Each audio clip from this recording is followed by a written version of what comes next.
Hello, my name is Andy and I am the Village Idiot. I'm armed with a car and a GoPro and an unhealthy amount of time on my hands. I'm using that time to attempt to visit every civil parish in England. You're watching the Gedling series. This is a small district to the east of Nottingham and it only has 12 of them. Mind you, it's got some belters.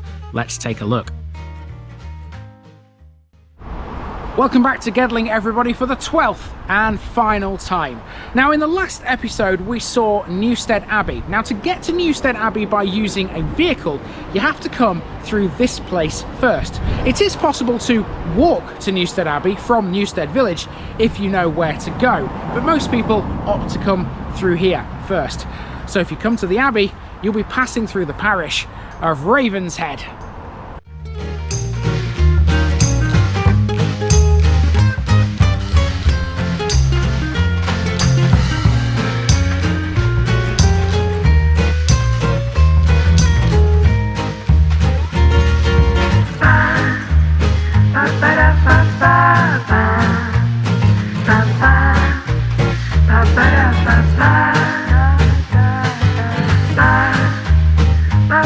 Here's my disclaimer for people who may be watching me for the first time. I say things as I would in my native accent and dialect. As a result, I may not pronounce things in the same way as the locals do. Remember, I'm a visitor. It's impossible to know everything. Leave me a comment, spin me a like and bash that subscribe button. Let's get to today's parish video.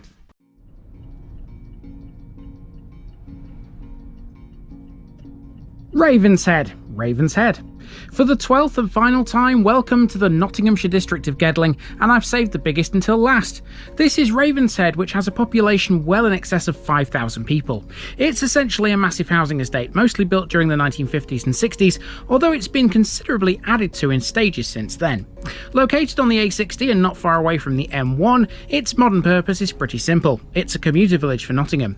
It's considered to be one of the most affluent villages in Sherwood Forest, and you only have to walk around it to realise you're in a very well-off place. Ravenshead developed from several distinct suburban residential areas, including Fishpool, Larch Farm, Abbey Gates and Kighill, all of which used to form parts of the parish of Blidworth and the Liberty of Newstead. The name Ravenshead can be traced back to at least the 12th century. Much of the area was originally covered by large tracts of sandy heath, which did at least help its industrial cause for a while in the form of sand quarrying, which first took place here in 1919. The population here is one of the most diverse in the county. Here we'll meet the gates of Newstead Abbey, the Pilgrim or Gospel Oak, 4 pubs and more Sherwood Forest legend. For one final time in Gedling, let's go ambling.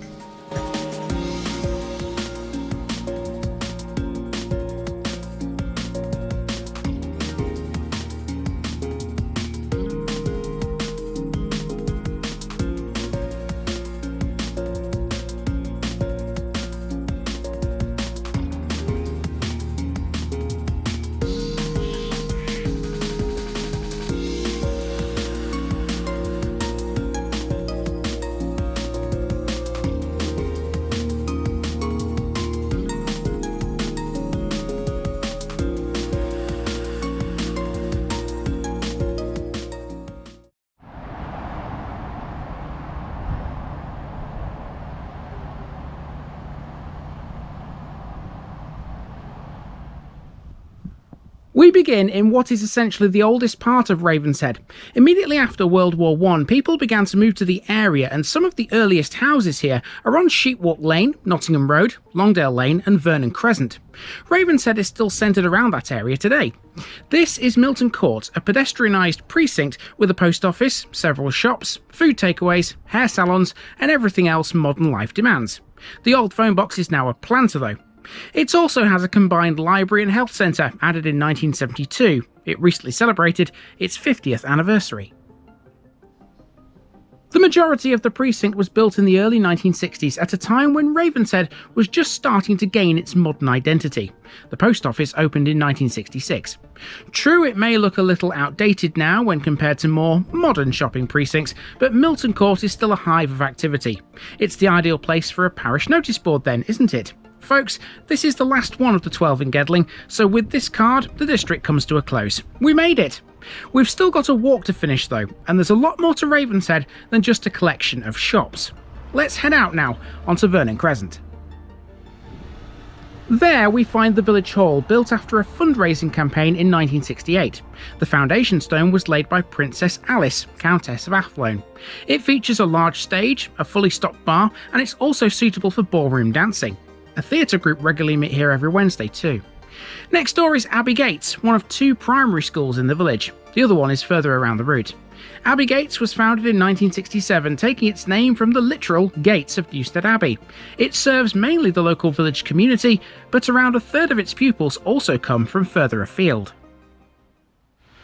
Well, so far so good. We've tackled the village centre where most of the things here in Ravenshead are. However, there are a few things that are a bit further afield. One of those things is the leisure centre. We're going to head down towards that next. Heading south now towards the leisure centre, it doesn't take long for you to realise how affluent this area is. Regina Crescent, which we're coming to now, is full of huge, and I mean colossal, properties, all with eye-watering values. This makes a bit of sense. Heavy industry has never played a huge role in Ravenshead life, and so there was never any need for the type of housing that came with it. Instead, farming was the main occupation in the area until the arrival of the local shops and schools. The only other industry in Ravenshead was sand quarrying. The first quarry opened in 1919 to provide building sand for Nottingham and Hucknall. When Ravenshead's ever-expanding population outgrew the village hall, more social amenities needed to be provided. Step forward Ravenshead Leisure Centre. Whilst the village hall does still have some limited facilities for sports, including badminton, it's here where most take place. As well as the indoor centre itself, outside there are tennis courts, football pitches and even a petanque court. This stands on what was originally Cornwater Barn. Cornwater itself is a fine art gallery. It's located behind the leisure centre and it specialises in the work of L.S. Lowry, Russell Flint and David Shepherd. Exiting the sports area, we can see that despite Ravenshead's massive size, it's still expanding. New homes will soon be added to some that have already gone up nearby. This is a village which has continually expanded since a population explosion began in the 1960s. Builders bought up all the land in a triangle defined by Longdale Lane, Chapel Lane and Main Road and built private houses on it. The result is a village which has come a long way since its sand quarrying days. With a population in excess of 5,000, Ravenshead is larger than some small towns, and we've covered a few already. At the top of this road is the surgery. Not all that exciting, I grant you, but at least it's good to know that the people of the village have a healthcare facility. It's all residential for a bit now, so here's a chance to throw in a story. In 1883, in nearby Thieves Wood, a gamekeeper by the name of Albert Spinks shot the first example of an Egyptian nightjar in England. He mentioned it to the naturalist Joseph Whittaker, who recognised it as a rare bird species. He had the bird stuffed and it's now kept in a museum in Mansfield. No further examples were seen in Britain until 1984. Montage time, folks!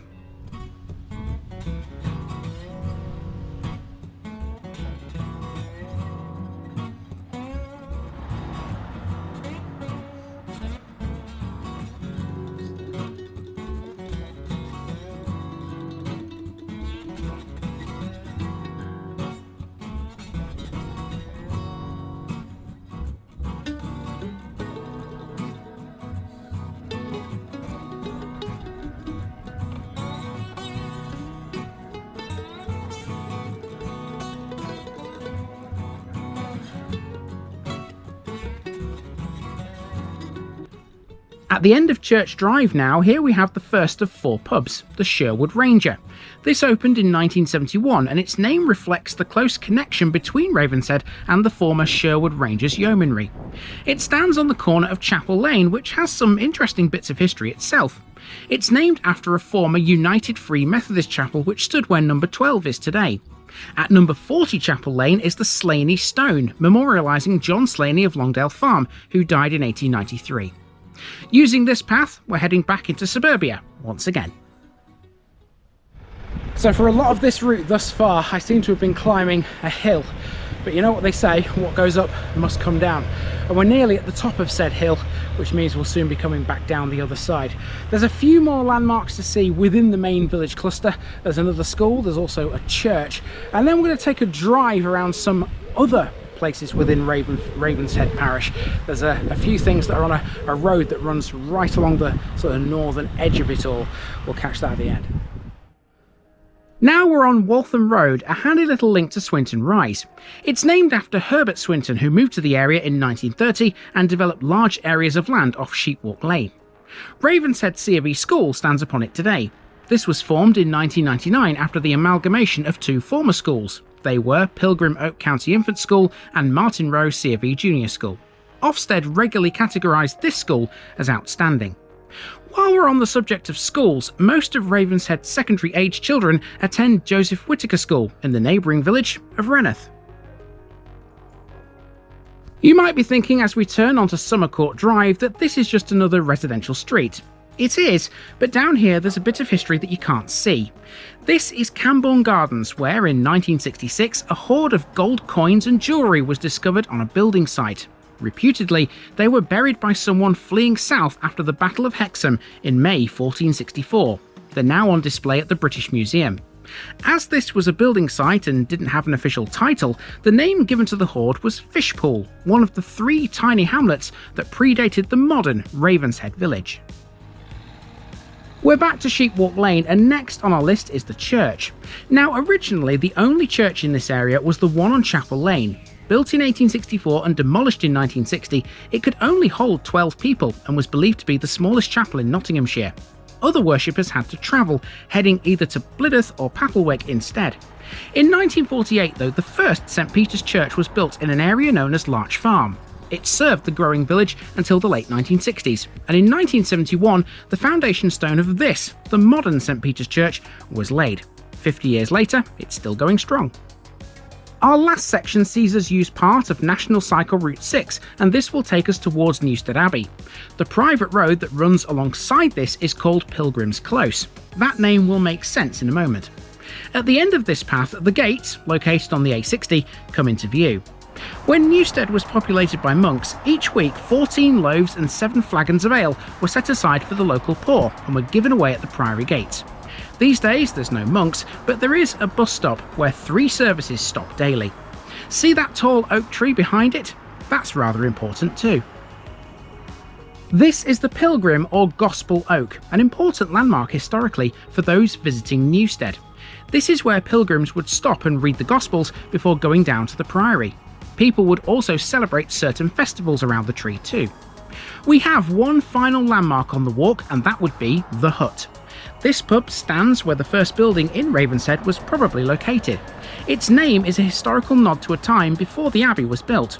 All 7 of England's royal forests, including Sherwood, had royal huts. They were homes for the men of arms who patrolled them. Okay, we're all the way around Ravenshead, and like I said, it's a very hilly place this. I'll just show you the Strava graph. You can see there, whoa, my camera's about to fall over. There we go. You can see from the Strava graph there, look, just how hilly this place is. Up and downhill, up and downhill. 5.71 kilometres of it as well. So definitely not the easiest place in the world to walk around. But that's it as far as walking goes, and Gedling has come to its ambulatory end. Have I swallowed a dictionary this morning? I might have done. Anyway, we have just got one more thing to do while we are in Gedling, and that is to catch the very last bit of Ravenshead, the bit that goes across the northern edge of the main village. And to do that, we're going to use the car. This final drive will piece together a few bits that may not have made total sense on the main walk. If you know where to go, there are some bits of evidence to support the idea that a village existed here long before Ravenshead, or the 3 hamlets that amalgamated to form it.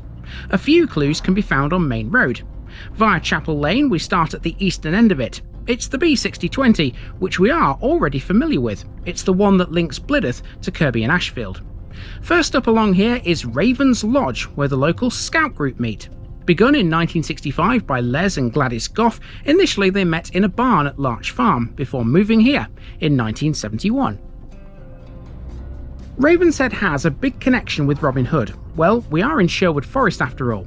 The most obvious reference to that connection comes in the form of the third pub, the Little John Inn, built in 1837. Robin Hood supposedly first met Friar Tuck at Fountain Dale, close to modern-day Ravenshead. There is a theory that Friar Tuck was a monk at Newstead Abbey, but that's disputed. Even though the two were to become best friends, their relationship didn't start out that way. When the two met at Fountain Dale, Robin Hood demanded that Friar Tuck should carry him across a moat. Halfway across, he was dropped in the water, and a fierce fight followed. It was only when Little John, Robin Hood's right-hand man, had almost killed the friar that the fight was called off. Thanks to his efforts, though, against the merry men, Friar Tuck was asked to join the outlaws. The rest is history. Well, legendary, I suppose. After the pub, there's a couple of minor landmarks, including the Ravenshead farm shop, but mostly now it's residential until we reach a bend just before Main Road's junction with the A60. It's time to find pub number 4.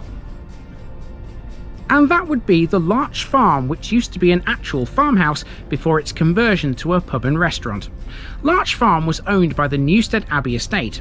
Sparsely populated, it was one of the hamlets which predated the modern formation of Ravenshead and used to be served by a network of narrow roads and tracks. That makes it hard to believe that the original St. Peter's Church was built in this area, but it was. Ancient maps held at Newstead Abbey show this was a farm as far back as 1825, but the road this all sits on is much older than that. And that brings us to the final piece of the Ravenshead puzzle. Nowadays, the main road between Nottingham and Mansfield is the A60, but until 1785 it seems that the route instead went through Papelwick and Newstead Abbey, rejoining its present route on the other side of Larch Farm, i.e. to the north of it. The former route was known as the King's Highway and passed through Thieves' Wood. And it is in records of the King's Highway, or Nottingham Gate as it was alternatively known, where the name Ravenshead is first mentioned. It literally means Raven's Head, believed to refer to the triangular shape of the village. Put it in the books, Ravenshead is done and Gedling is complete. Thanks for watching everyone, I'll see you elsewhere down the road.